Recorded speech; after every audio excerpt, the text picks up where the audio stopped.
Hugo Mota déclare son soutien à Lula en Paraíba, c'est le meilleur choix pour le pays. Alcolondre s'approche, disant qu'il voulait conclure un accord, n'est-ce pas? Oui, disant qu'il voulait s'entendre avec Lula. Et Hugo Mota, président de la Chambre, annonce clairement son vote. Oui, clairement. Je vais voter pour Lula parce qu'il est le meilleur pour le pays. Tu veux voir? Il y a même une vidéo ici. On lui a posé la question à ce sujet. Je vais mettre un petit extrait pour que tu vois. N'est-ce pas? La vidéo est courte, donc ça vaut le coup de regarder. Tiens. Tu vas soutenir la réélection de Lula? La tendance maintenant, avec notre parti ayant déclaré sa neutralité, tu vois, j'attendais que mon parti prenne position. Les Republicanos, au niveau national, ont déclaré une position de neutralité, c'est-à-dire qu'ils ont laissé les sections des différents États et leurs membres libres de soutenir ou de s'allier à la candidature nationale qu'ils considèrent comme la meilleure candidature pour le pays.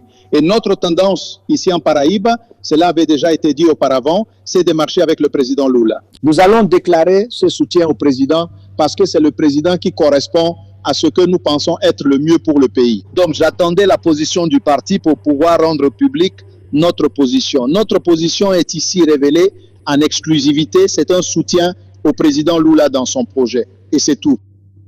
Voilà, donc Hugo Mota qui dit, n'est-ce pas, qu'il soutient Lula, qu'il va continuer aux côtés de Lula. Pourquoi dit-il cela? Parce qu'il est de la Paraíba. Et en Paraïba, ce n'est pas une bonne idée de dire que vous ne soutenez pas Lula. Parce que Lula est très populaire en Paraïba, n'est-ce pas? L'écart entre lui et Flavio Bolsonaro là-bas est gigantesque. Donc être contre Lula en Paraïba, c'est un très mauvais calcul politique pour ceux qui veulent être réélus. Et dans ce cas, Hugo Mota veut être réélu, il veut faire élire son père, qui est sénateur. Donc il doit être aux côtés de Lula, mais n'obtient aucune des deux choses. Et en plus, il y a la négociation pour qu'il soit réélu président de la Chambre l'année prochaine. Donc tout est lié, n'est-ce pas? Enfin. Il y a quelqu'un qui écrit ici dans le chat en traitant quelqu'un de Kenga. C'est pas un terme à employer, n'est-ce pas? Contre qui que ce soit. Donc évidemment, je vais pas diffuser ce genre de commentaires. Oui, vous pouvez oublier, vous perdez votre temps à écrire. Écrire des insultes grossières ici dans le super chat. Ça ne passera pas. Avec moi, ça ne passera pas, n'est-ce pas?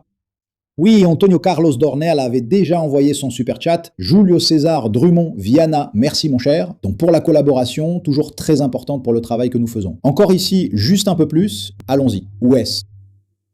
C'est ici, Marlène Neves, Lula réélu au premier tour. Espérons-le, ma chère, espérons-le. Comme ça, on économise tellement en anxiété et en anxiolytiques, n'est-ce pas?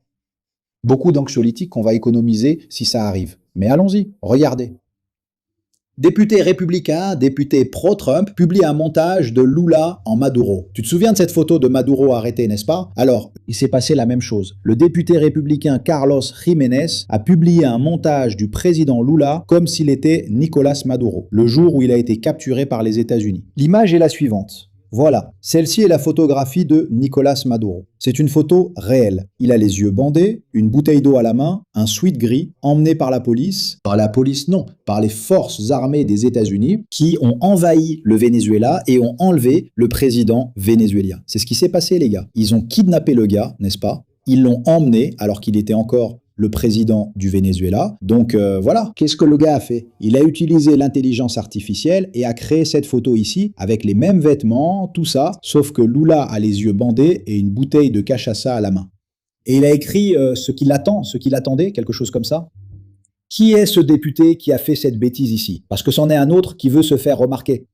Et ce genre de choses, c'est un vrai piège pour Flavio Bolsonaro. Parce que, encore une fois, le sondage qu'on vient de voir il y a peu, plus Trump essaie d'intervenir, plus l'électeur veut voter pour Lula. Donc l'effet est inverse. Mais ils ont une arrogance énorme qui les empêche de voir ce genre de choses, n'est-ce pas? Le député trumpiste qui a attaqué Lula a soutenu la tentative de coup d'État pour inverser le résultat de l'élection aux États-Unis. C'est ce camarade ici, regarde. Carlos Jiménez. C'est un autre député d'origine hispanique avec un an d'études. Carlos Jiménez, n'est-ce pas? C'est un député latino, oui, je ne sais pas s'il est fils de latino ou s'il est vraiment latino, n'est-ce pas? Mais bon, d'origine hispanique, d'origine latine, et il a soutenu. Quand Trump a tenté de faire un coup d'État en 2020, quand il a perdu l'élection, et qu'il a essayé de faire un coup d'État contre Biden, ce camarade ici l'a soutenu. D'ailleurs, au moment du vote au Congrès, il a voté en faveur du coup d'État de Trump. Donc c'est un autre putschiste des États-Unis. Célie Pinto, merci d'être là, merci ma chère. Alors, qu'est-ce que ça veut dire? Encore plus idiot, encore plus imbécile, voulant s'ingérer dans l'élection brésilienne.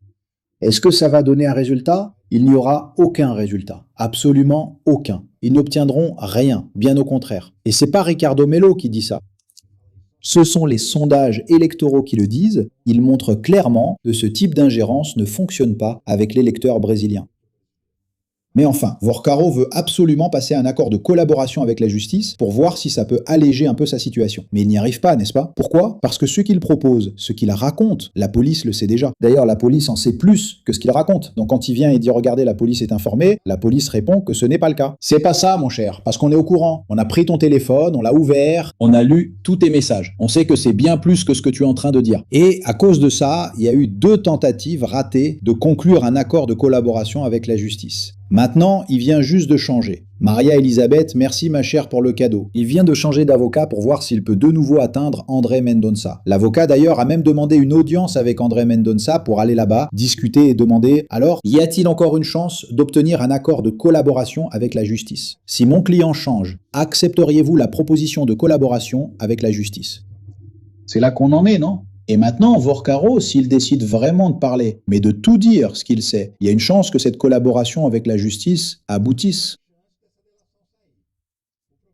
Le problème est le suivant. S'il parle, il va faire tomber beaucoup de monde. Flavio Bolsonaro doit encore être en train de trembler, tu sais.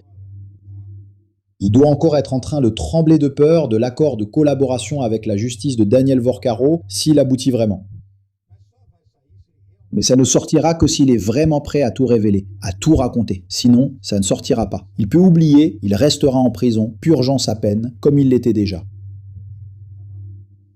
Enfin, parlons du débat qui a eu lieu hier. Flavio suspend sa participation au débat en attendant Lula et le directeur de bande.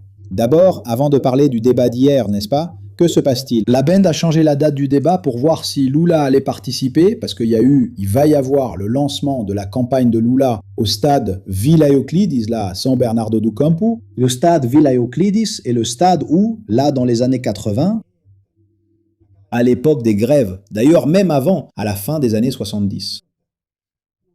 Lula organisait de véritables meetings, n'est-ce pas, pour appeler les travailleurs à faire grève, à manifester, à agir politiquement. Donc il y a des photos historiques importantes de Lula dans ce stade, rempli de monde, sans micro, il criait ici, les gens répondaient là-bas, pour que tout le monde puisse entendre. Monsieur Palacio, merci mon cher pour le cadeau, n'est-ce pas?